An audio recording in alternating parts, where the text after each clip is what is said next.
فإن أصدق الحديث كتاب الله وخير الهدي هدي محمد صلى الله عليه وسلم وشر الأمور محدثاتها وكل محدثة بدعة وكل بدعة ضلالة وكل ضلالة في النار ثم أما بعد. Pertamanya kita merafakkan setinggi-tinggi kesyukuran kepada Allah Subhanahu wa taala kerana di malam ini Allah Subhanahu wa taala berikan taufik pada kita untuk kita meneruskan kuliah syarah akidah tahawiyah seperti mana yang kita jadualkan, dan saya mohon maaf di atas sedikit kelewatan. Semoga Allah Subhanahu wa taala membalas jasa antum yang menunggu di dewan ini dengan ganjaran yang tidak terhingga dengan kehendaknya insya-Allah.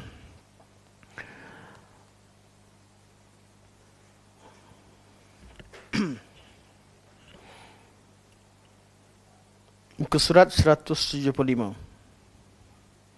Kita dah bincangkan pada pertemuan yang lalu tentang makna dosa besar, Al-Kabirah. Ada pandangan yang mengatakan bahawa semua dosa adalah besar, dan ada pandangan yang membezakan antara dosa besar dan dosa kecil. Adanya dosa besar dan dosa kecil. Dan qaul yang rajih, ada dosa besar dan ada dosa kecil. Barakallahu fiik. Setelah mereka berpandangan bahawa dosa itu terbahagi kepada dua, dosa besar dan dosa kecil, mereka berbeza pandangan dalam menetapkan ta'rif ataupun had. Apakah itu dosa besar dan apakah itu dosa kecil. Ini yang kita bincangkan pada pertemuan kita yang lalu. Dan penulis, begitu juga ini pandangan jumhur dan hampir semua ulama yang terkemudian menyokong pandangan ini, iaitu beliau memilih pandangan bahawa dosa besar adalah dosa-dosa yang Allah Subhanahu wa taala larang berserta dengan ancaman di dunia dan di akhirat. Berserta dengan balasan dan ancaman di dunia dan di akhirat. Ada satu tulisan yang sangat menarik dalam bab memahamkan kita tentang erti dosa besar ini, ditulis oleh dalam majalah dalam laman web Al-Aluka. Anda baca beberapa kali tulisan ini kerana pernah subjek yang sama ataupun kelas yang sama berkaitan dengan takrif dosa besar ini, kerana anda pun mengajar kitab Al-Kabair di beberapa tempat dahulu. Jadi tulisan ini sangat menarik untuk fahamkan kita tentang erti dosa besar. Dan berkaitan dengan tajuk, Abu Hatim Sa'id Al-Qadhi, beliau menulis satu penulisan yang menarik berkaitan dengan dosa besar, dan yang ingin ana sampaikan dan kongsikan bersama dengan hadirin, kepada hadirin hadirat sekalian. Setelah beliau mengambil qaul dan pandangan jumhur bahawa dosa besar itu adalah dosa-dosa yang dilarang oleh Allah Subhanahu wa taala bersama dengan ancaman dunia dan akhirat dengan pelbagai ta'rif. Tuan-tuan kalau tengok yang disenaraikan ni semua qaul, daripada qaul Ibn Mas'ud, qaul Ibn Abbas, qaul sejak pada zaman sahabat-sahabat Rasulullah sallallahu alaihi wasallam, iaitu qaul Ibn Abbas yang beliau nukilkan daripada Abu Hurairah, qaul Ibn Mas'ud, qaul Qatadah. Juga qaul-qaul ini disimpulkan dan disokong oleh ulama-ulama Islam seperti Al-Imam Al-Mawardi, Ibn Atiyah, Al-Izz Abdul Salam, Al-Qurtubi, Ibn Abul Abbas. Begitu juga Syekhul Islam Ibn Taimiyah rahimahullah, Al-Imam Nawawi rahimahullah, Al-Imam Ibn Hajar dan sebagainya. Semuanya sokong dengan satu ta'rif, ta'rif yang hampir serupa walaupun lafaznya berbeza, tapi ta'rifnya ialah ma fiha haddun fid dunya atau fil akhirah, sesuatu yang ada had dan sesuatu yang ditetapkan balasannya di dunia ataupun di akhirat. Okey. Begitu juga Al-Imam Az-Zahabi rahimahullah ketika beliau menulis kitab Al-Kabair yang mengandungi 86 dosa besar itu, beliau juga menulis berdasarkan kepada ta'rif ini. Semua dosa besar yang beliau senaraikan berdasarkan kepada pentarjihan dalam bab ta'rif dosa besar yang kita bincangkan sekarang. Cuma selepas kita baca tentang ta'rif tersebut, macam mana cara praktikalnya nak kenal dosa besar ini dalam ayat Quran dan hadis-hadis Nabi SAW. Syekh Abu Hatim, beliau ada letakkan satu tajuk, Abu Hatim Al-Qadhi, beliau letakkan satu tajuk yang menarik untuk kita perhatikan. Beliau kata alamatul kabirah. Bila dah tahu takrif dia, jadi kena faham apakah ancaman tersebut, berapa bentuk ancaman. Syekh senaraikan sini lebih daripada 30 bentuk ancaman untuk sebagai pendetilan. Contohnya, beliau kata, satu, dosa besar tu dosa macam mana? Syekh kata, apabila Allah Subhanahu Wa Taala ataupun Rasulullah Sallallahu Alaihi Wasallam sebut bahawa dosa ini memang dosa besar, secara nas, Allah sebut ini adalah dosa besar. Jadi dosa besar lah. Contoh Nabi SAW sebut al-kabairu al-isyraku billah wa uququl walidain wa qatlun nafsi wa yaminul ghamus. Nabi kata dosa besar adalah melakukan syirik kepada Allah Subhanahu Wa Taala. Memang Nabi sebut al-kabairu, Nabi yang takrifkan. Hadis dari segi maknanya saya bukan tak nak baca, tapi sebab kita nak ambil pandangan sekarang banyak yang boleh senaraikan, dan kita juga akan sambung apa yang dalam kitab. Jadi faham secara umum je lah. Syirik kepada Allah Subhanahu Wa Taala, syarak derhaka pada kedua ibu bapa, membunuh jiwa yang suci, dan begitu juga satu sumpah dusta. Ini dosa besar. Nabi memang sebut atau Allah sebut. Contoh Allah sebut wa atul yatama amwalahum wa la tatabaddalul khabitha bit-tayyib wa la ta'kulu amwalahum ila amwalikum innahu kana huban kabira. Sesungguhnya Allah cerita tentang orang-orang yang makan harta anak yatim. Allah suruh berikan harta anak yatim, dan kes ayat yang kita bacakan tadi, dan Allah pada penghujungnya setelah Allah ceritakan tentang dosa orang yang makan dosa anak yatim, makan harta anak yatim, Allah kata innahu kana huban kabira. Sesungguhnya perkara ini merupakan satu dosa yang besar. Ya, Allah yang sebut, Nabi yang sebut. Itu praktikal. Jadi nak tahu dosa besar atau tidak, jumpa ayat Quran ataupun hadis yang sahih yang mengatakan bahawa ini dosa besar. Jadi itulah dia dosa besar. Yang kedua,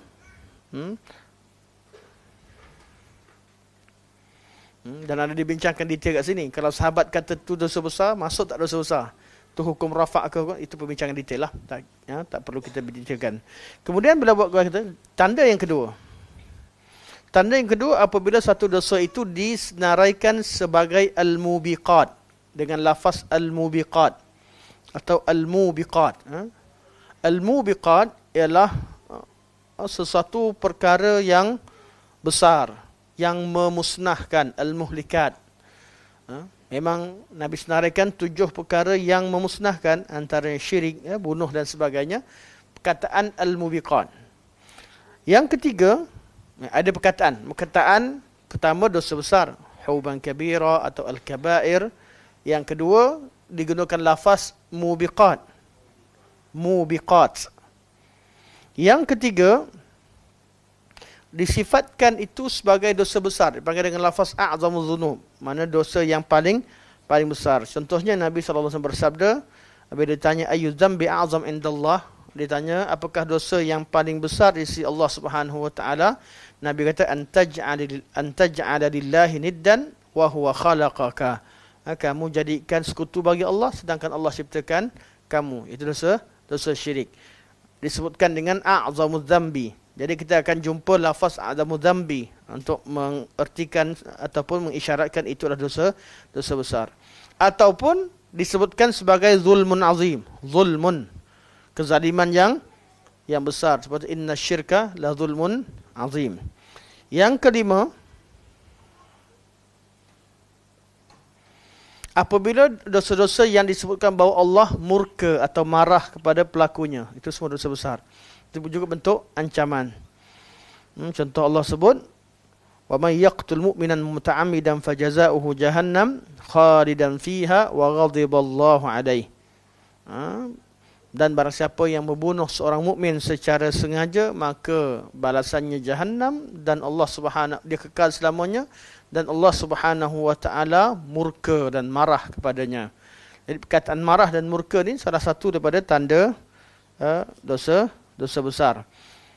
Dan juga hadis Nabi sallallahu alaihi wasallam, banyak hadis Nabi berkaitan dengan kemurkaan Allah Subhanahu wa taala. Begitu juga qaul ulama berkaitan dengannya, itu adalah perbincangan yang lebih detail. Tanda yang keenam, tiap-tiap hadis atau ayat Quran yang menceritakan bahawa Allah Subhanahu wa taala itu yaskhat, itu Allah tidak redha, Allah Subhanahu wa taala tidak redha dengan orang yang melakukan dosa tersebut. Yang ketujuh, ada ayat Quran, hadis-hadis dibawakan, cuba nak baca cepat. Yang ketujuh, tiap-tiap ayat Quran atau hadis yang menyebutkan Allah Subhanahu wa taala memerangi mereka. Contoh tentang riba. Ya ayyuhallazina amanu taqullaha wa dharu ma baqiya minar riba in kuntum mu'minin fa in lam taf'alu fa'dhanu biharbin minallahi wa rasulih. Kalau kalian tak berhenti makan riba, maka Allah Subhanahu maka Allah SWT mengisytiharkan peperangan, Allah dan Rasulnya mengisytiharkan peperangan ke atas kalian, iaitu orang-orang yang makan riba. Begitu juga banyak contoh-contoh hadis-hadis yang lain, dan itu ayat paling famous. Tanda yang ke-8, apabila dikatakan pelaku dosa tersebut musuh Allah atau dia lawan pada Allah Subhanahu wa taala. Dia kata, bila contohnya hadis Nabi sallallahu alaihi wasallam, man hadat syafa'atuhu duna haddin min hududillah faqad daddullah. Tu lafaz daddullah. Begitu juga beberapa hadis yang lain. Begitu juga disebutkan dosa besar, tanda yang ke-9, apabila disebutkan dengan kerugian, dosa yang melibatkan al-khusran, kerugian yang jelas. Contohnya, afa aminu makrallah fala ya'munu makrallah illa al-qaumul khasirun. Dosa-dosa yang disebutkan qaumul khasirun ataupun al-khasirun, orang-orang yang rugi. Tanda dosa besar yang lain, apabila pelakunya disifatkan sebagai fasik. Walau kanu yu'minuna billahi wan nabi wa ma unzila ilaihi mattakhazuhum awliya walakinna katsiran minhum fasiqun. Atau seumpama dengannya, seperti dosa iblis yang fasik dan sebagainya. Ini semua dosa besar. Yang ke-11, apabila dijanjikan bahawa dia tidak dapat melihat wajah Allah Subhanahu wa taala. Dosa-dosa yang bila dilakukan diberikan ancaman, dia tidak akan melihat wajah Allah. Salah satu la yukallimuhullahu yaumal qiyamah wa la yanzur ilaihim wa la yuzakkihim wa lahum azabun alim. Ada 3 golongan yang Allah Subhanahu wa taala takkan bercakap dengan dia pada hari kiamat, dan dia tak akan dapat lihat, dan Allah tak akan lihat pada mereka. Dan mana Allah bukan tak dapat lihat, Allah minta maaf, Allah tidak memandang kepadanya. Allah Subhanahu wa taala tidak memandang kepadanya. Allah tak pandang di hari akhirat. Siapa mereka?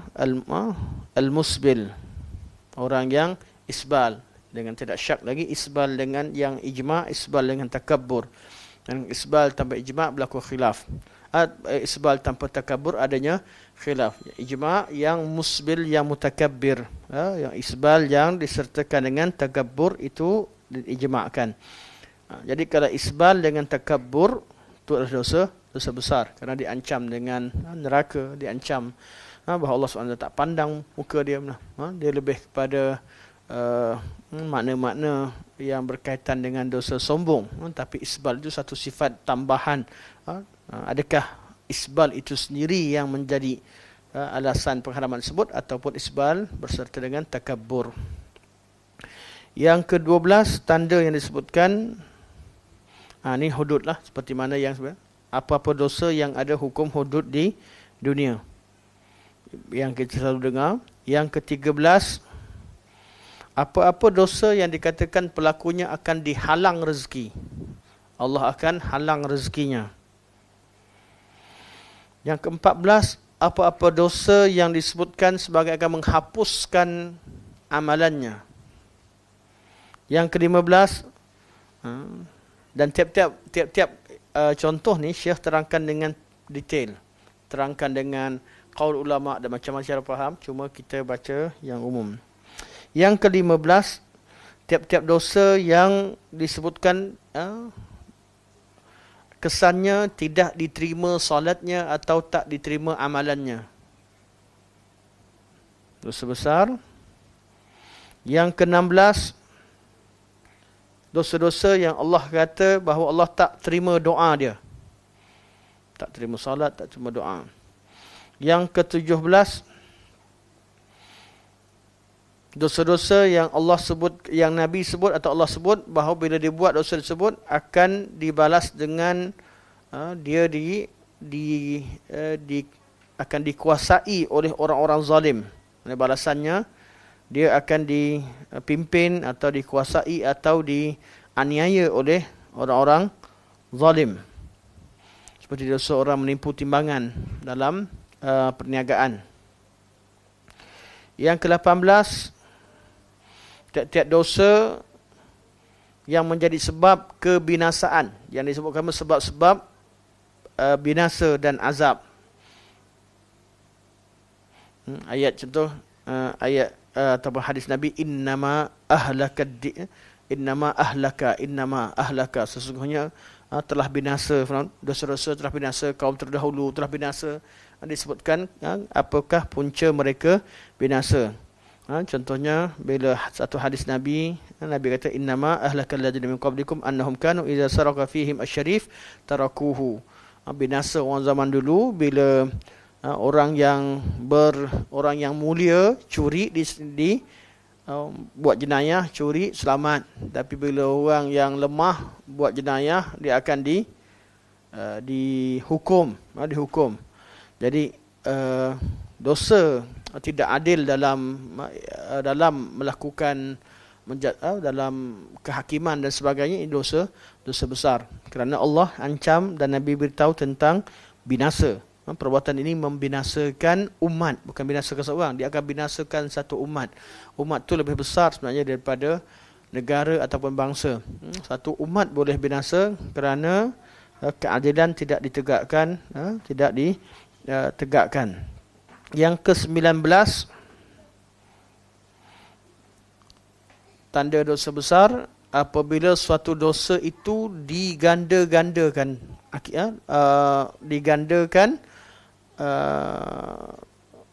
dosanya. Mana bila disebut contohnya, contoh bila disebut man sanna fil islami sunnatan sayyi'ah fa'amila biha ba'dahu kutiba alaihi mislama, ini lafaz wizra man amila biha, atau dengan lafaz yang lain yang kita selalu hafal. Tapi Syekh sebut yang lafaz ni, mana siapa yang buat satu bid'ah, satu sunnah yang buruk ataupun bid'ah. Sunnah buruk sama ada maksiat ataupun bid'ah.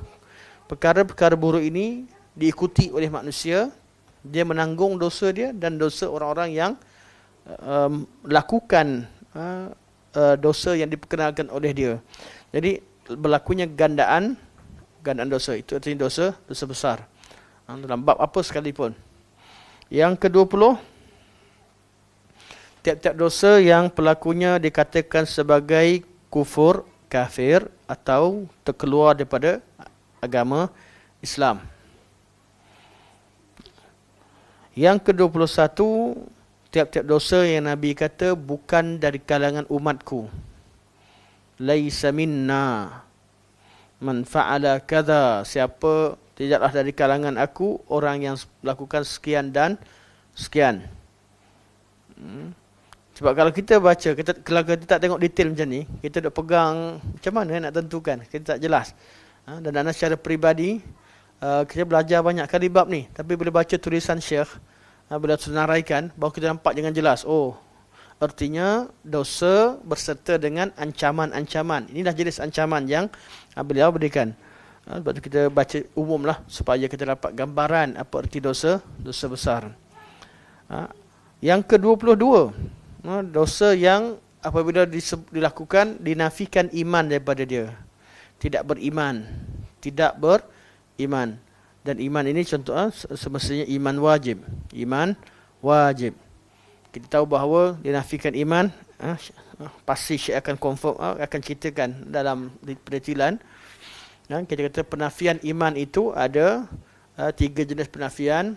Iman yang wajib, atau iman yang asal, iman yang asas, iman yang wajib, atau iman yang sempurna. Kalau iman yang asas artinya tak ada iman, kafir lah. Kalau iman yang wajib tak ada iman, berdosa. Dosa besar. Dosa besar ni, dan juga iman yang wajib dan juga iman yang asas, mana aslul iman, itu confirm dosa besar. Tapi kalau iman dinafikan iman, artinya sempurna iman, tidak sempurna iman.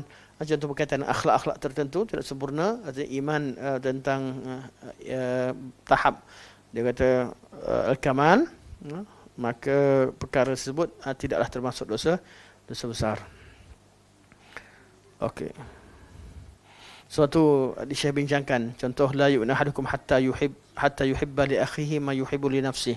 Tidak beriman salah seorang pada kalian sehingga dia mencintai sesuatu yang baik untuk saudaranya sebagaimana dia mencintai perkara itu untuk dirinya. Jadi kalau kita sayang diri lebih daripada orang, dosa besar atau kecil? Ini perbincangan. La yu'minu situ, tidak beriman situ, ialah berkaitan dengan kesempurnaan iman, bukan berkaitan dengan iman yang wajib. Iman bila dinafikan dalam nas, kita kena cek. Dia ada 3. Iman asas, iaitu memang mana dinafikan iman, memang dia kafir, dia tak asas. Tengok pada konteks hadis.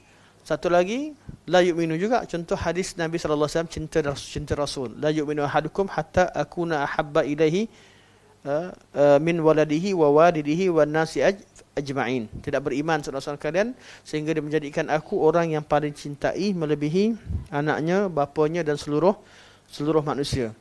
Jadi hadis ini iman wajib. Artinya kalau kita mendahulukan anak isteri kita atau keluarga kita, ayah kita daripada Rasulullah, daripada agama Allah, artinya berdosa. Jadi iman wajib artinya tak buat benda wajib, jadi dosa, haram. Dan masuk tidak dosa besar? Ya, dosa besar. Apabila seseorang itu mendahulukan selain Allah, mendahulukan selain urusan dunianya melebihi Rasulullah sallallahu alaihi wasallam, melebihi ajaran Rasulullah sallallahu alaihi wasallam. Okey. Itu yang ke-22. Yang ke-23, tiap-tiap dosa yang disifatkan pelakunya munafik. Tiap-tiap dosa yang disifatkan pelakunya munafik. Ada masalah tuan pengarah lama tak? Okey. Yang ke-24, tiap-tiap dosa yang disifatkan sebagai al-haliqah. Al-haliqah iaitu dosa yang disifatkan sebagai yang mencukur atau memusnahkan agama. Haliqah. Nabi kata inna fasada zatil bayin hiyal haliqah. Contohnya, sesungguhnya merosakkan hubungan antara dua orang itu adalah al-haliqah. Al-haliqah. Al-haliqah. Lafaz haliqah asalnya cukur. Maksudnya dia telah memusnahkan agamanya. Semua dosa-dosa yang Nabi sifatkan sebagai al-haliqah adalah dosa besar. Itu tanda yang ke-24. Yang ke-25,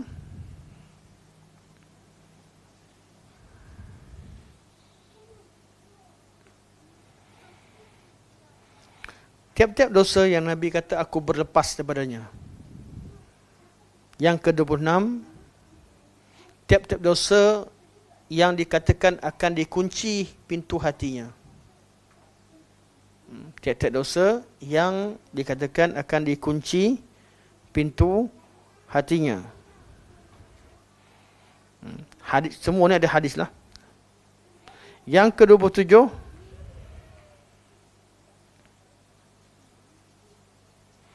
dosa-dosa Nabi kata jangan tanya tentang mereka. Contoh Nabi kata salah satun la tas'al anhum. Ada 3 golongan jangan tanya tentang mereka.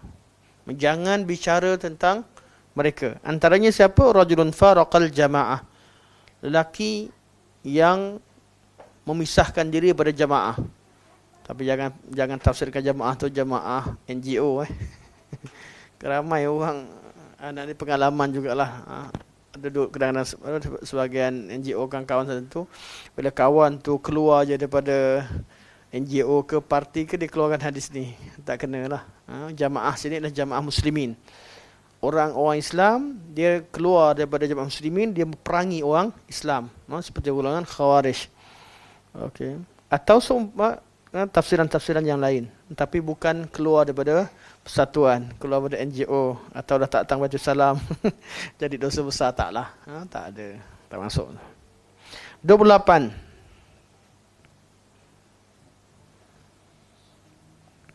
Tiap-tiap dosa yang dikatakan bahawa pelakunya akan menanggung bebanan di hari akhirat yang tidak mampu, yang dia tidak mampu menanggungnya.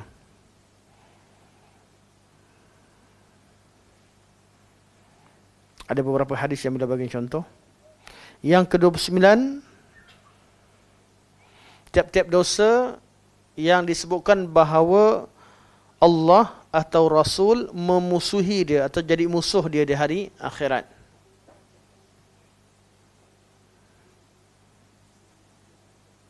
Salathatun ana khasmuhum yaumil qiyamah. 3 golongan yang aku akan jadi musuh di hari akhirat. Nabi kata, ada 3 golongan ni, Nabi akan dakwa dia. Nabi akan bermusuh dengan dia pada hari akhirat. Contohnya, antaranya rajulun a'tabi thumma ghadar. Seorang lelaki yang telah memberikan perjanjian kepadaku, kemudian dia ingkari perjanjian. 30, tiap-tiap dosa yang disebutkan bahawa pelakunya adalah seburuk-buruk manusia di sisi Allah. Seburuk-buruk manusia di sisi Allah Subhanahu wa ta'ala. Yang ke-31, tiap-tiap dosa yang disebutkan akibat-akibat atau balasan-balasan di hari kiamat, hari akhirat. Ini yang kita biasa dengar lah. Yang untuk yang ke-20, ke-30 apa tadi? 31. 32, tiap-tiap dosa yang disebutkan dia tak masuk syurga. Buat dosa tu dia tidak masuk syurga. Ini tanda-tanda dosa besar. Yang ke-33, tiap-tiap dosa yang dikatakan bila dia buat benda tu, dia tak akan dapat nikmati perkara itu dalam syurga. Contohnya orang yang pakai sutra. Itu man labisal harir fid dunya, man labisal harira fid dunya lam yalbasu fil akhirah. Siapa yang pakai sutra kat dunia ini, iaitu buat dosa dengan tanpa taubah, dia tak akan dapat pakai di hari akhirat ataupun di syurga. Tanda yang ke-34, tiap-tiap dosa yang disebutkan Allah melaknat atau Nabi melaknat atau malaikat melaknat atau manusia melaknatnya. Yang ke-35, tiap-tiap dosa yang diancam dengan gempa atau diterbalikkan, khasaf. Yang ke-36, tiap-tiap dosa yang diancam dengan azab kubur. Sebab tu jangan pandai-pandai. Orang yang ceramah, dia buat, ada orang dia ceramah ni, dia bagi dosa sendiri, dia bagi apa? Dia bagi balasan sendiri. Siapa buat sekian-sekian balasan sekian-sekian, jangan pandai-pandai. Balasan yang disebutkan tu mengeluarkan dosa itu daripada kategori dosa kecil kepada dosa besar. Jadi kita tak boleh nak letakkan mana-mana ancaman pada mana-mana perbuatan dosa. Yang ke-37, Nabi SAW sekalikan dia dengan deretan dosa-dosa besar. Secara sendiri tak jumpa. Tapi bila disebutkan semua dosa besar, dia ada menyelit di tengah-tengahnya, dia pun dosa besar. Yang ke-38, ijma'. Ijma', semua ulama sepakat bahawa ia adalah dosa besar. Jadi daripada takrif kita yang nampak ringkas, bila dibicarakan dengan detail, ada berapa tanda yang saya sebut? 38 tanda dosa besar. Takrifnya, tiap-tiap dosa yang diancam dengan ancaman dunia ataupun akhirat, itu dosa besar. Jadi kita kalau dengar macam tu je, kita tak dapat gambaran dengan jelas. Bila kita tengok pada ulama ketika mereka syarahkan contoh-contoh yang mereka berikan, kita dapat faham. Bila kita belajar kita buka hadis selepas ini, kita temukan tanda-tanda ini, kita berhati-hati. Mana kita kena cek, tengok qaul ulama, mereka syarahkan. Kita boleh jumpa tanda-tanda ini, kita tahu ini salah satu tanda untuk kita tahu ini adalah dosa besar. Cuma tinggal kita tak boleh nak putuskan lagi. Kita kena cek qaul ulama syarahkan, sebab berkemungkinan hadis itu dhaif. Berkemungkinan seperti tadi, seperti tidak beriman memanglah masuk, tapi berkemungkinan ada syarah, ada pendetilan. Apa yang disebutkan sini adalah secara umum, tidak disertakan dengan pendetilan yang disebutkan oleh Syekh Hafizahullah. Syekh Abu Hatim Al-Qadhi masih hidup. Beliau masih hidup. Okey. Ada beberapa sebab mengapa pendapat ini ditarjihkan. Ini yang Syekh sebut. Pertama, ia ma'thur daripada salaf. Pendapat ini adalah pendapat ma'thur, artinya pendapat ini memang kita terima daripada salafus salih. Bukan ijtihad, tapi bukan ijtihad kita, tapi kita taklid pada salafus salih di kalangan sahabat-sahabat Nabi SAW. Ia adalah ma'thur daripada salaf seperti Ibnu Abbas, Ibnu Uyainah, Ibnu Hanbal. Ibnu Hanbal ni mana? Ibnu Abbas sahabat, Ibnu Uyainah tabi'in, Ibnu Hanbal, Imam Ahmad bin Hanbal, Tabul Atba', dan lain-lain selain mereka. Syekh bagi contoh saja. Itu pertama sebab qaul ni adalah qaul salafus salih. Qaul yang kita terima daripada salafus salih.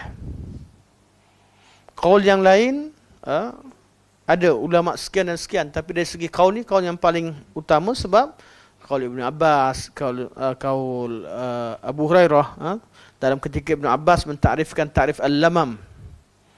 Lamam ni apa lamam? Lamam lawan kepada kabair. Sagair lah, dosa-dosa kecil. Lamam ni dosa-dosa yang tak sampai kepada tahap dosa besar. Tahap dosa besar. Ketika Ibnu Abbas syarahkan makna lamam, bila nukilkan daripada Abu Hurairah. Ini antara hadis yang diriwayatkan oleh sahabat daripada sahabat. Biasanya sahabat riwayatkan daripada Nabi SAW. Tapi kadang-kadang berlaku sahabat riwayatkan daripada sahabat. Okey. Apa sebab kita tarjihkan qaul ini? Pertama, ianya ma'thur, qaul yang ma'thur daripada salafus salih. Sebab yang kedua, kerana Allah Subhanahu wa taala berfirman. Allah kata, "In tajtanibu kaba'ira ma tunhauna anhu nukaffir ankum sayyiatikum wa nudkhilkum mudkhalan karima." Sekiranya kalian menjauhi dosa-dosa besar yang dilarang kamu melakukannya, kami akan ampunkan kesalahan-kesalahan dosa kecil kalian. Dan kami akan masukkan kalian ke tempat yang mulia, iaitu syurga. Okey. Apakah wajah dalalah, kata Syekh? Janji masuk syurga ini tidak layak diberikan kepada orang yang diberikan ancaman kemurkaan. Orang yang diancam dengan 38 ancaman yang kita baca tadi. Contohlah daripada tanda tadi. Orang-orang yang diancam dengan neraka, dia kontra dengan ayat ni. Ayat dosa besar kata, sesungguhnya kalian menjauhi dosa-dosa besar yang kalian dilarang untuk melakukannya, kami akan hapuskan dosa-dosa kalian dan kami akan masukkan dalam syurga. Ayat kami akan hapuskan dosa dan masukkan dalam syurga bertentangan dengan makna ancaman yang dalam bentuk 38 tadi. Kalian akan masuk neraka, akan diazab, akan di ini. Jadi artinya kabair adalah lawan kepada apa yang Allah sebut nudkhilukum mudkhalan karima. Maksudnya kalau buat dosa besar diancam. Kalau tinggalkan dosa besar, Allah kata kalian akan diampunkan dan akan dimasukkan dalam syurga.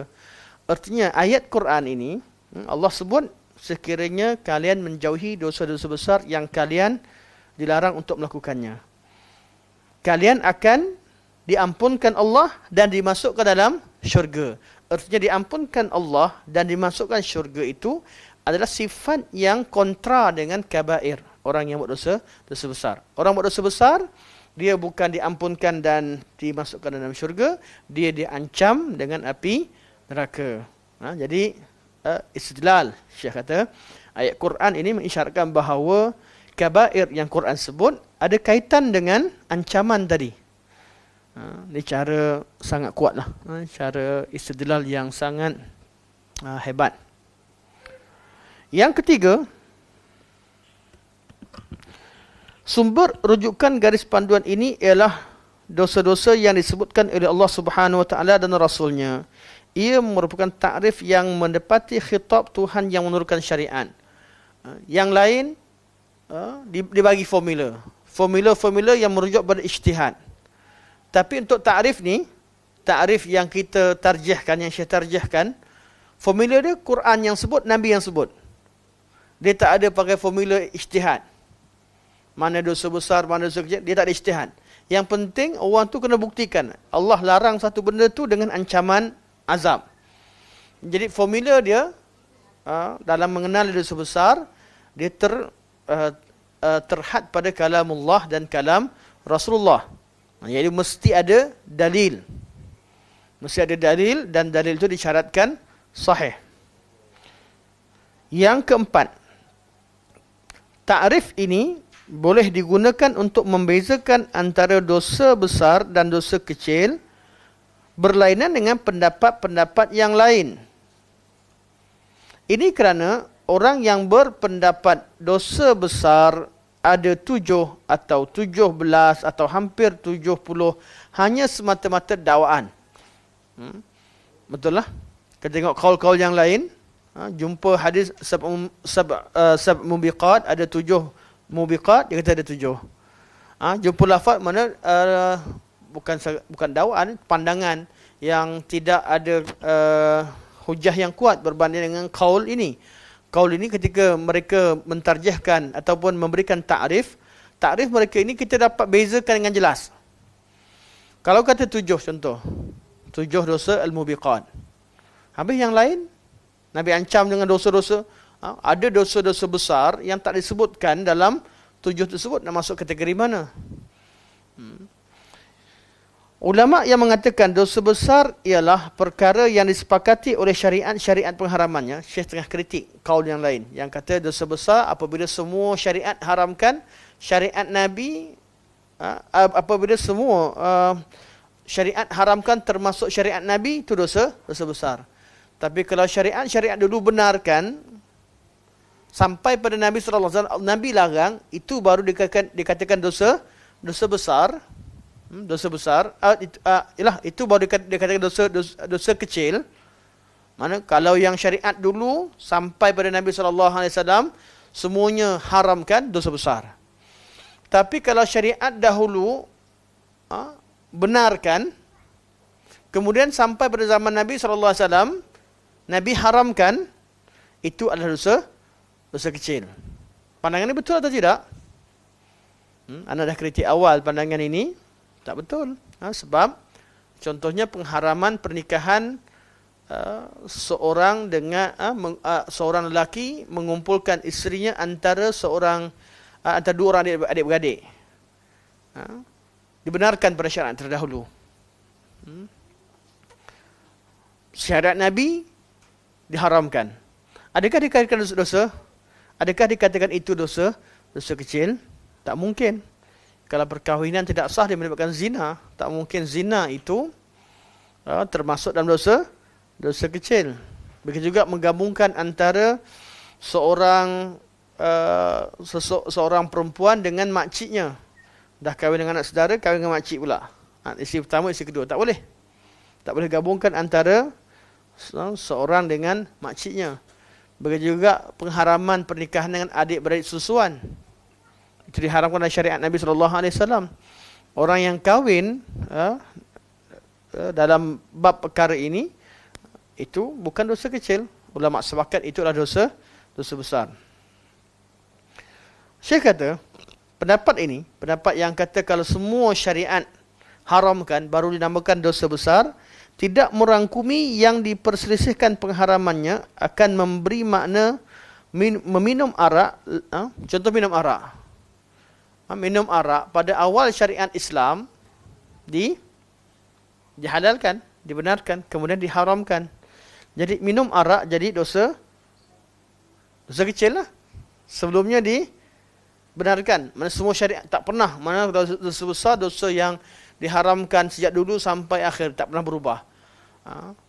Termasuk benda yang diharamkan kemudian dalam syariat Islam. Pada awal syariat Islam adanya pengharaman, dibenarkan minum arak. Kemudian diharamkan. Takkan dosa kecil. Pada awal Islam tak diharamkan mut'ah. Mut'ah ni apa? Kahwin kontrak. Akad kahwin.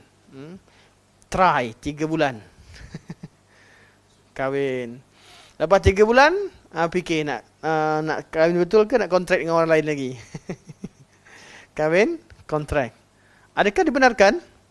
Pada awal Islam, kerana perkahwinan ini bukan Islam benarkan. Perkahwinan yang telah wujud pada zaman jahiliah. Cuma Islam belum haramkan. Bila Allah dah utuskan Nabi SAW, Allah tak haramkan pada awalnya. Artinya pengharaman yang kemudian itu menunjukkan bahawa sebelum pengharaman itu ada waktu yang dihalalkan, diharuskan. Jadi ta'rif ini ta'rif yang tidak sempurna. Sama juga seperti lari dari medan perang, mengahwini mahram asal, mahram susuan, dan persemendaan.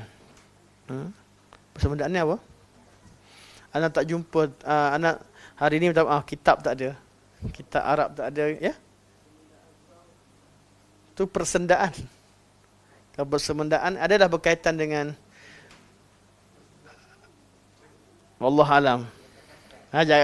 Itu boleh dibulatkan untuk cari bahasa dalam kamus nanti insya-Allah. Kalau ada bahasa Arabnya, kitab Arab boleh cek. Cuma hari ini ustaz-ustaz Arab tak datang. Biasanya ada ustaz-ustaz Arab. Dan ada boleh bawa kitab yang tapi susunan lain, jadi tak jumpa dia letak mana. Buku Akidah Tahawiyah ni ada 2 jenis cetakan. Malah ada 3 jenis cetakan. Satu cetak ikut Ibn Abil Is 100%, macam yang kita baca lah, yang kita baca dan terjemahan dia atau yang selalu bawa. Memang susunan dia ikut Ibn Abil Is rahimahullah. Ada ulama yang susun semula, sebab susunan buku ni dia tak ikut tajuk. Baca cerita tajuk ni belum habis, 1, 2, 3 tajuk berkaitan dengan contoh iman. Tak settle bab iman habis lagi, dah masuk tajuk lain.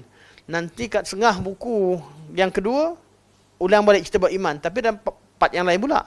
Jadi mereka gabungkan dengan cara apa? Kumpulkan tajuk yang sama letak dalam satu tajuk. Itu yang buku yang ada ni lah, yang ada di dalam library kita. Tajuk yang berkaitan dengan dosa besar, dia tak ada dalam senarai tajuk-tajuk yang besar. Tak tahu diletakkan di bawah forok mana satu. Tak sempat cari tadi lah. Jadi tak jumpa dia punya buku. Jadi ada cetakan yang kedua. Ada cetakan Ibn dalam syarah Aqidah Tahawiyah ni, ialah cetakan berbentuk soal jawab. Sebab kalau kita buat macam ni, kita tak tahu apa dia punya tajuk dia, sambung terus. Dia boleh buat soal jawab, kita tahu oh jawapan dia ni. Mana soal jawab itu adalah tajuk ataupun memudahkan kita untuk fokus kepada satu-satu fakta. Jadi macam-macam ulama berkhidmat pada buku ini, buku yang sangat berharga. Kerana Syekh rahimahullah syarahkan dengan cara beliau. Ada ulama yang suka cara Syekh, seperti yang beliau buat, begitulah belajar. Kita tak semestinya belajar satu bab, alim satu bab terus. Satu bab bincang sikit, nanti bincang bab lain lagi, nanti datang ulang balik. Ada yang ulama yang suka dengan cara Ibnu Abil Ais rahimahullah. Okey.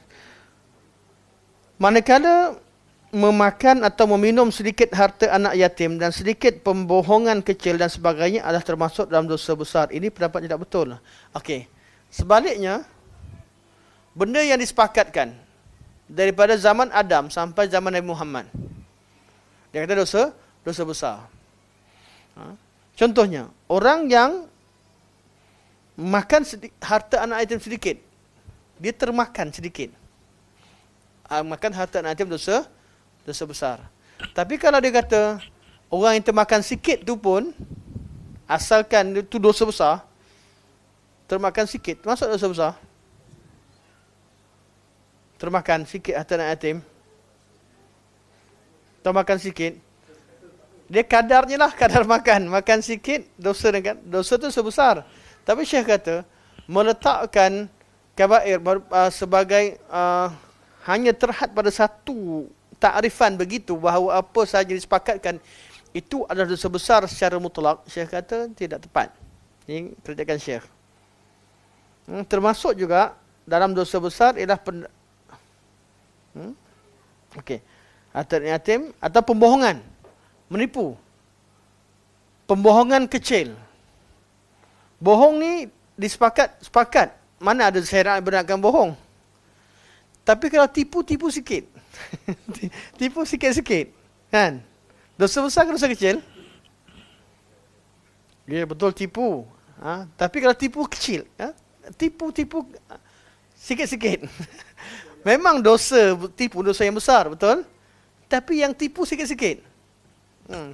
Contohnya dia bercakap, dia terlebih sikit. Kan? Atau dia nak cover sikit-sikit. Yang tipu sikit-sikit, Syekh kata, adakah nak kategorikan dia dosa besar?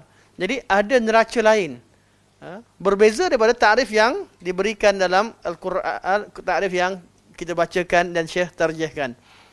Okey.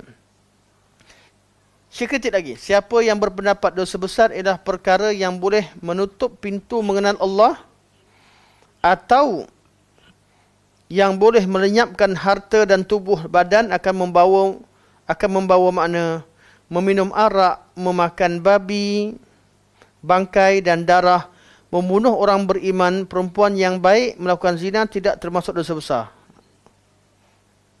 Okey, itu ulang balik. Ni ana baca teks, tapi sebenarnya dia kena ada apa? Ada koma. Sesiapa yang berpendapat dosa besar ialah perkara yang boleh menutup pintu mengenal Allah. Okey, sini dulu. Ada pendapat kata dosa besar adalah bila dosa itu bila buat menyebabkan dia tak tutup pintu kenal Allah. Dosa berkaitan akidah menyebabkan, ataupun bid'ah akidah menyebabkan dia salah kenal Allah Subhanahu Wa Taala. Itulah takrif dosa besar. Selain itu dosa kecil. Saya kata zina tidak menutup ma'rifatullah. Kenal Allah. Dosa zina, dosa bunuh, dan sebagainya. Banyak dosa-dosa. Takrif itu tidak dhabit. Dia bukan kata salah. Benda itu betul lah. Dosa besar. Kita tak syak lagi, ya. Dosa berkaitan dengan akidah, menutup jalan kenal Allah Subhanahu Wa Taala, dosa besar. Tapi tak ada yang tak sempurna. Dia akan mengeluarkan banyak dosa-dosa yang besar, yang lain yang diijma'kan sebagai dosa besar. Jadi takrif ni takrif yang tidak sempurna. Okay. Atau yang boleh melenyapkan harta dan tubuh badan. Dosa besar ialah yang rosakkan harta atau tubuh badan. Zina ni rosakkan apa? Rosakkan keturunan. Bukan tubuh badan. Orang yang mana zina apa? Persubuhan ni kalau dikaitkan adanya penyakit, okeylah, kan, ada penyakit yang merosakkan. Kalau di zina tak sakit. Dia tak, betul tak? Dan sebagainya. Adakah ilahnya sakit tak sakit atau binasa badan tak binasa atau tak binasa? Jadi zina ni memang hukumnya haram, ada hudud sebagainya. Tapi kalau nak takrifkan kalau merosakkan badan atau harta dosa besar, kalau tak rosakkan badan atau harta adalah dosa kecil. Banyak benda yang tidak merosakkan harta dan juga badan. Dan malah ada orang yang meminum arak dengan tujuan untuk perubatan. Betul tak? Dia minum arak, bangsa-bangsa tertentu, dia minum arak dengan cara tertentu, dia kata tujuannya untuk berubat. Adakah boleh? Tak boleh. Atau tujuannya minuman arak bukan untuk ubat, tapi memang minuman kesihatan. Dia dakwa sebagai sihat.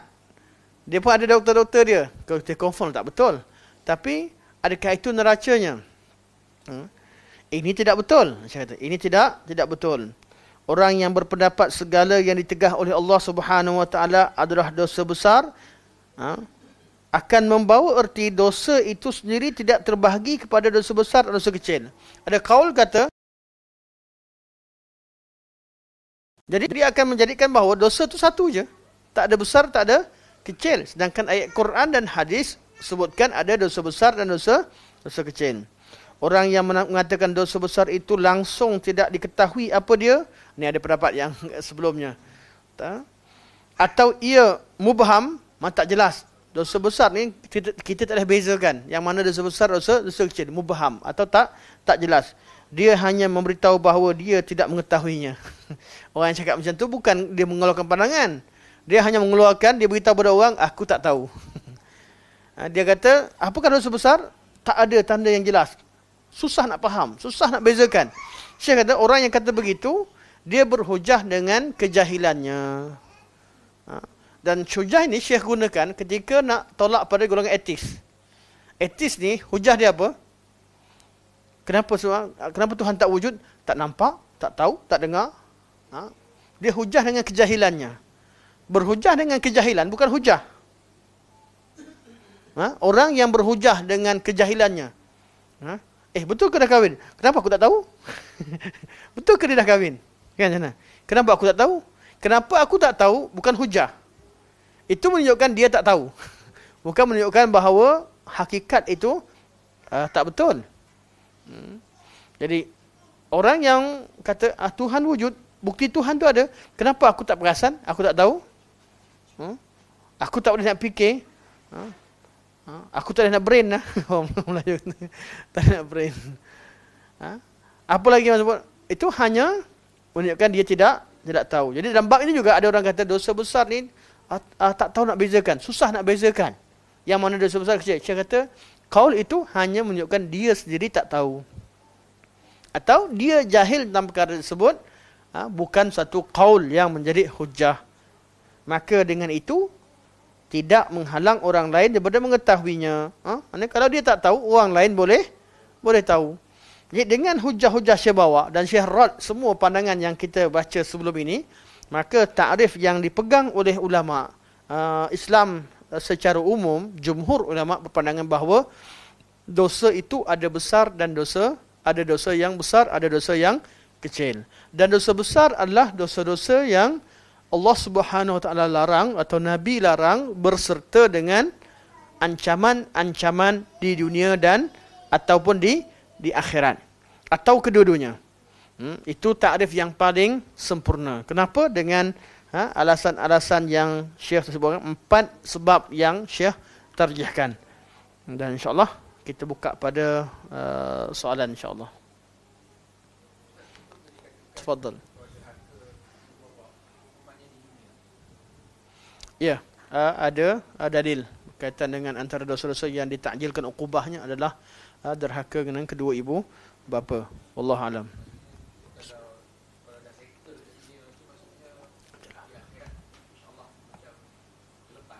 Tak juga. Tidak semua kaedah begitu. Ada dosa di dunia ini sebagai satu balasan dan tunjukkan kuasa Allah, dan dia yang selesaikan dunia ini adalah taubat. Taubah.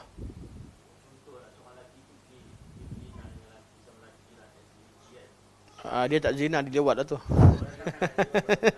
Okay.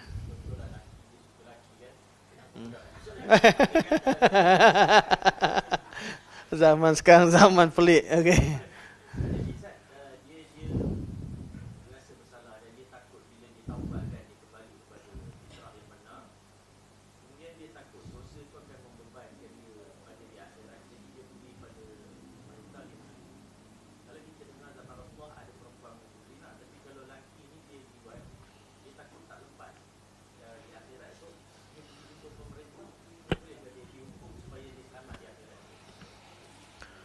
Itu pilihan. Dosa yang semua dosa yang tidak sampai kepada hakim, yang tidak melibatkan harta manusia atau hak manusia, mana dosa antara dia dengan Allah Subhanahu Wa Taala, dan dia mana bukan dosa hak manusia. Hak manusia dia kena selesaikanlah. Semua dosa berkaitan hak Allah Subhanahu Wa Taala, walaupun yang ada had padanya, ada hukuman had padanya, sekiranya belum sampai pada hakim, dia ada pilihan untuk bertaubat kepada Allah sesungguhnya. Kalau dia takut, risau sebagainya, pilihan kedua, dia minta supaya dijalankan hukuman hudud ke atasnya. Ya. Tapi oleh kerana hukuman hudud itu tidaklah semua negara melaksanakannya, semua tempat melaksanakannya, maka yang tinggal pilihan yang ada adalah bertaubat kepada Allah dengan sesungguhnya.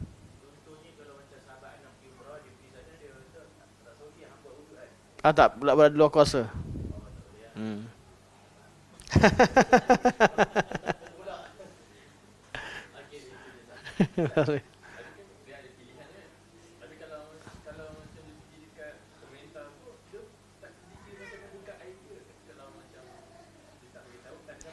Tak, kalau pergi tu yang kita cakap, kita sebut tadi tu, kalau negara memang tak ada peruntukan untuk hukuman hudud, contoh untuk zina, perempuan tu tak payah lagi mengaku kat depan Tok Kadi, saya dulu terlanjur ni.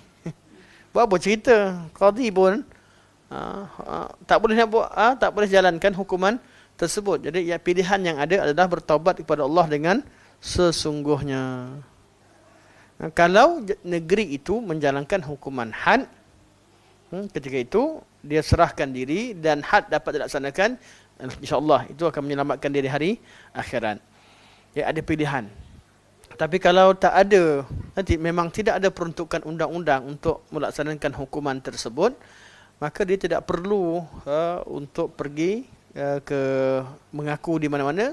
Dosa-dosa yang Allah tutup pada dia walaupun dosa besar, dia hendaklah bertaubat kepada Allah Subhanahu Wa Taala dengan taubatan nasuha. Itu sahaja ada. Orang dalilnya apa Ustaz? Dalilnya Nabi sendiri, ada orang datang mengaku Nabi, Nabi sallallahu alaihi wasallam palingkan mukanya, artinya ada ruang untuk dia kembali untuk cek balik. Bukan Nabi pergi cari siapa yang zina sini tak. Mana bab dosa-dosa yang berkaitan hak Allah Subhanahu Wa Taala, dia begitu. Dia ada peluang, ada ruang untuk taubat. Tapi kalau dah masuk kes, masuk mahkamah, hakim wajib melaksanakan hukum Allah. Contoh kalau berlaku kecurian. Seorang tu dia curi. Okay. Tuan punya harta ada hak untuk mengampunkan, menghalalkan. Ampunkan boleh, minta balik barang, ampunkan. Atau dihalalkan, ambil lah. Ada hak. Walaupun dia mencuri, dosa tak berdosa. Tapi ada hak. Tapi kalau dia dah serahkan, dia tangkap, diserahkan pada pihak berkuasa, kemudian pihak berkuasa masuk mahkamah, kemudian dia rasa kesian. Saya halalkanlah harta saya, kesian pula kena potong tangan, hanya kerana duit sekian dan sekian. Tak boleh. Hakim wajib melaksanakan hukum Allah. Nak kesian bila? Masa kena tangkap awal-awal tu. Mana kalau contohnya kena cakap dengan polis. Polis tangkap dah, tapi tak serahkan lagi pada mahkamah. Tangkap. Tuan Harda kata, saya maafkan dia. Lepaskanlah dia sebagainya. Nanti dia hantar ke mahkamah, nanti akan dihukumkan dengan hukum potong tangan. Boleh tidak? Boleh. Itu tidak dikira dengan syarat bukan polis tu yang lepaskan. Tuan punya hak. Orang punya hak. Kalau berkaitan dengan hukum hudud, kalau diadukan dan dah masuk kes mahkamah, di sana baru jadinya kewajipan untuk hakim untuk melaksanakannya. Allah alam.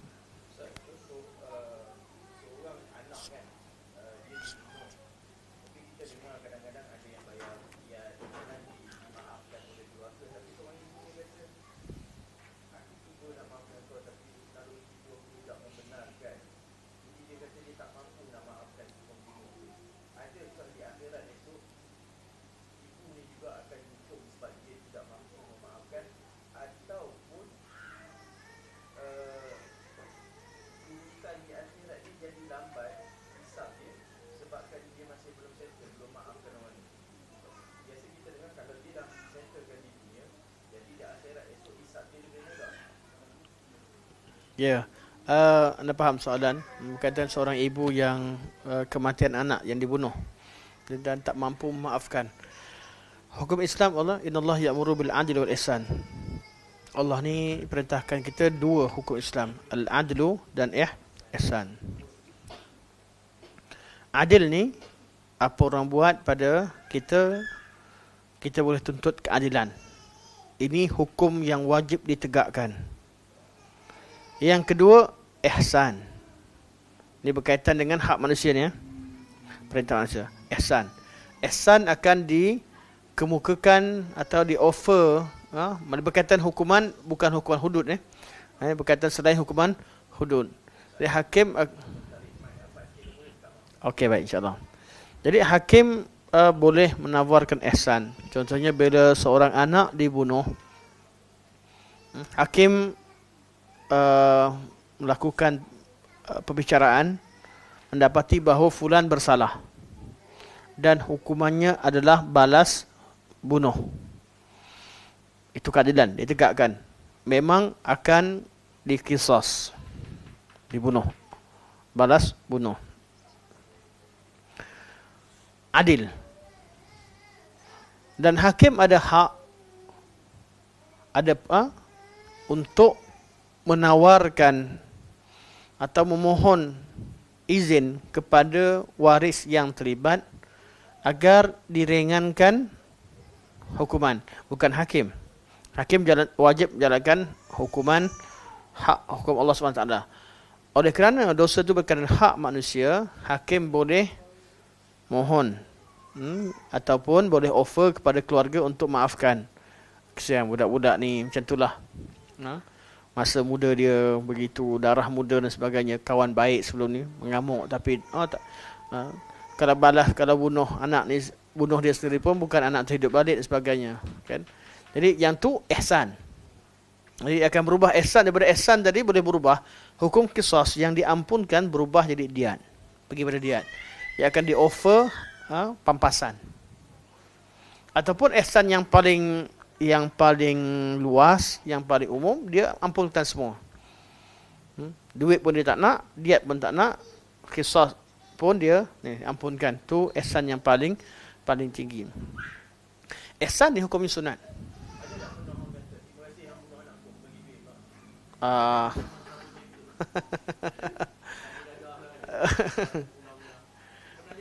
dia Dia tak jadi macam tu sebab dia tak ada hak untuk bunuh siapa sekalipun. Okay? Darah seorang Muslim tak boleh bunuh. Dia ada masalah dengan siapa sekalipun, dia tak boleh dibunuh kecuali dengan haknya. Tak boleh mak dia terima kasih bunuh anak aku. Tak berlaku. Jadi bila berkaitan perkara senar, dia tidaklah kita katakan sebabkan mak dia tak maafkan akan menyebabkan dia susah akhirat. Tak. Memang semua orang akan dibicarakan. Cuma bila dia memilih untuk ihsan, Allah akan balas balik ihsan di hari akhirat. Jadi asalnya semua amalan itu dia akan dibicarakan di depan Allah Subhanahu wa taala. Bukan sebab dia tak maafkan. Itu hak dia. Islam letakkan. Memang semua manusia akan dibicarakan. Malah bukan setakat berkaitan dengan hak-hak, berkaitan dengan rasa cemburu, rasa tak puas. Katalah kita ada masalah, bergaduh dua orang. Kita rasa kita betul, member kita rasa dia betul, tak tahu siapa betul. Yang ni pun baik, yang tu pun baik. Kalau satu baik jahat, kalau kat cerita adalah satu yang jahat, ada satu baik kan. Tapi hakikat kat dunia ni banyak masalah berlaku, dua-dua pihak rasa dia betul. Ada setengah masalah tu dia tak jumpa misalnya orang ni pun baik, dia rasa dia buat tu betul. Yang ni pun kita nampak watak dia baik, dan bila dia clash antara orang baik dengan baik, dan dua-dua nak damai, cuma tak jumpa, tak tahu. Contoh berebut hak harta tertentu, dan memang ada hak tertentu, ada kadar tertentu. Jadi terpaksa mereka bawa ke hakim, bawa ke mahkamah, atau bawa ke hakim lah. Hakim pun putuskan berdasarkan kepada bukti yang ada di depan mata hakim. Hakim pun baik, cuba adil. Tapi bila dihukumkan, mesti salah satu tak puas hati. Bila dah ada hakim putuskan, yang tak puas hati terpaksa diam. Soalannya, dia tak puas hati, dan dia mungkin ada hak. Hakim dah putuskan dengan semampunya. Mungkin ada hak dia dalam sesuatu yang diambil oleh sahabatnya. Sahabatnya syukur, dia rasa dia berhak, dia dapat. Tapi mungkin juga ada hak, ya, ada hak pada kawan dia, tapi dah dapat, syukur. Okey, 3 orang ni. Hakim dan 2 orang bersalah ni. Hari akhirat macam mana kedudukan dia? Mereka menjalankan hukum Allah. Betul? Sama-sama jalankan hukum Allah. Sama-sama bila tak puas hati, serahkan pada pihak atasan, pihak hakim untuk memutuskan. Hakim pun putuskan dengan kemampuan ijtihad yang ada padanya. Putuskan satu perkara. Okay. Tapi kemungkinan dalam keputusan tersebut tidak adil 100%. Ada harta ataupun ada hak fulan dan fulan di pihak yang lain yang akan diambil ataupun akan dikurangkan. Tapi semuanya dah sedaya upaya untuk yang hukum Allah. Selesai tak selesai? Selesai. Beriman atau tidak? Beriman. Hari akhirat kat mana? Macam mana nak selesaikan? Allah akan balas semua benda. Kes-kes begini Allah akan adili semula. Oleh kerana mereka semua laksanakan hukum Allah, mereka selamat di mahsyar, tapi lepas lintas daripada sirat, mereka akan dibicarakan di qantarah. Kita bincangkan dahulu di qantarah. Qantarah ni tempat Allah bicarakan orang-orang mukmin. Kes-kes antara mereka yang mana masing-masing ijtihad sedaya upaya untuk tegakkan hukum Allah, tapi mungkin natijah daripada ijtihad mereka ada yang salah dan sebagainya, atau terjadi perkara tak salah. Sebab tu Sayyidina Muawiyah radhiyallahu an ketika nampak muka Hasan dan Husain, beliau menangis. Beliau kata, nampak je muka anak, teringat bapak dia. Teringat bapak dia Ali. Sayyidina Muawiyah kata, aku harap Allah temukan aku dan bapamu di qantarah. Sayyidina Muawiyah kata, nampak je muka ni, nangis tak? Macam mana kawan baik boleh jadi peperangan antara dua? Jadi harapan satu saja, semoga Allah bicarakan kami di qantarah. Takut dibicarakan di mahsyar. Itu menandakan bahawa beliau berijtihad. Masa beliau berlaku punya peperangan itu, beliau ijtihad. Bukan nak berperangan, adanya ijtihad tentu untuk tegakkan hukum Allah. Yang mana sebab itulah keadaan mereka dikatakan dua-dua pihak yang berperang, kedua-duanya dalam syurga. Disebutkan dalam contoh-contoh tertentu. Wallahu ta'ala a'lam. Subhanakallah wa hamdika asyhadu an la ilaha illa anta astaghfiruka wa atubu ilaik wa sallallahu alaihi wasallam Muhammad wa ala alihi wa sahbihi wa baraka wasallam walhamdulillahi rabbil alamin. Okey, insyaallah. Pengumuman untuk sahabat-sahabat sekalian, insyaallah kita ada daurah berkaitan dengan buku. Okey, kita tunjukkan buku terus.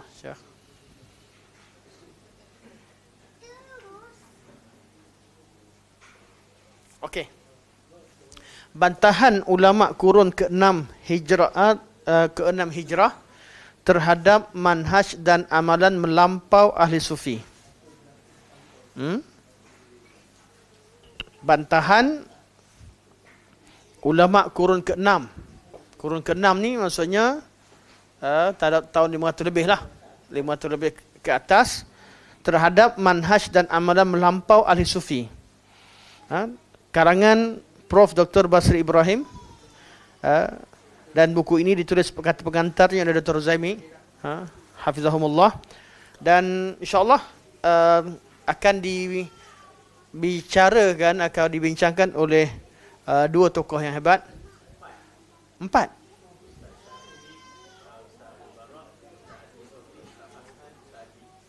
Okey.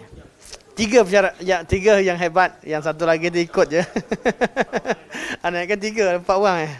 Okey, kita ada Ustaz Asri Sabri, Ustaz Muhammad Fashan Zaidi, Ustaz Ustaz Adil Sa'ad dan Anas Sri lah. Anak last sekali. Dia kita daripada pagi, daripada pukul 9 sampai 6 petang. Okey, siap beruntang 2 jam. Jadi anak akan ambil pada lepas asar lah. InsyaAllah pukul 4, 5, 6. 4 hingga 6. Mana kita satu hari full. Memang buku ni panjang pun. Dan kenapa kurun ke-6?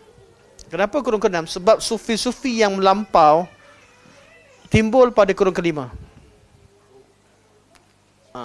Kenapa kurun ke-6? Kerana sufi-sufi yang melampau timbul pada akhir kurun ke-5 dan kurun ke-6. Sebelumnya sufi tentang zuhud, tapi sufi-sufi yang bawa amalan-amalan melampau dan sufi yang timbul pada akhir kurun ke-5 dan kurun ke-6. Jadi buku ini sangat pentinglah. Ya, ulama sentiasa membantah kesesatan yang berlaku pada zaman mereka, yang berada di depan mata mereka. Kadang orang tanya, kenapa kurun ke-6? Kurun sebelumnya macam mana? Memang ada. Tiap-tiap kurun tu ada ulama yang bantah kesilapan-kesilapan, tapi yang amalan-amalan yang dimasukkan di sini adalah ulama kurun yang ke-6. Walaupun dalam buku tak terhad kepada amalan itu saja, buku umum. Namun kenapa kurun ke-6 disebutkan? Sebab memang ada sebab. Kerana munculnya pelbagai jenis kesufian termasuk batiniyah pada kurun-kurun kurun tersebut. InsyaAllah kita jumpa lagi ketika 1 bulan 1 Januari hari Ahad. 1 Januari hari Ahad minggu ni lah, insya-Allah. Ya. Tahun baru. Tahun baru. Christmas dah habis. Anak dah tutup dah, tapi ada satu cerita sikit. Ada yang buat macam orang Islam buat sambutan Christmas dengan diislamisasikan. dengan tukar apa atau cara, tak kenalah. Insya-Allah tajuk ni juga anak akan Yayasan Taklim akan buat satu kelas bulanan ataupun kuliah bulanan, atau setiap bulan ada yang Ahad tu. InsyaAllah akan bicarakan tentang pendirian seorang Muslim terhadap perayaan-perayaan kufur. InsyaAllah anda akan ulas di bawah. Minta maaf lah, kita kempen Yayasan Taklim punya sekali. Tajuk tu akan tak bentak online, kelas online, anak segi bentangkan insyaAllah. Dan tajuk tersebut. Baik, insyaAllah 15 Januari. Pada 15 insyaAllah. Okay, sampai sini saja. Subhanakallahumma wa bihamdika asyhadu an la ilaha illa anta astaghfiruka wa atubu ilaik. Wa sallallahu alaihi wasallam Muhammad wa ala alihi wa sahbihi wa baraka wa sallam. Alhamdulillahirabbil alamin.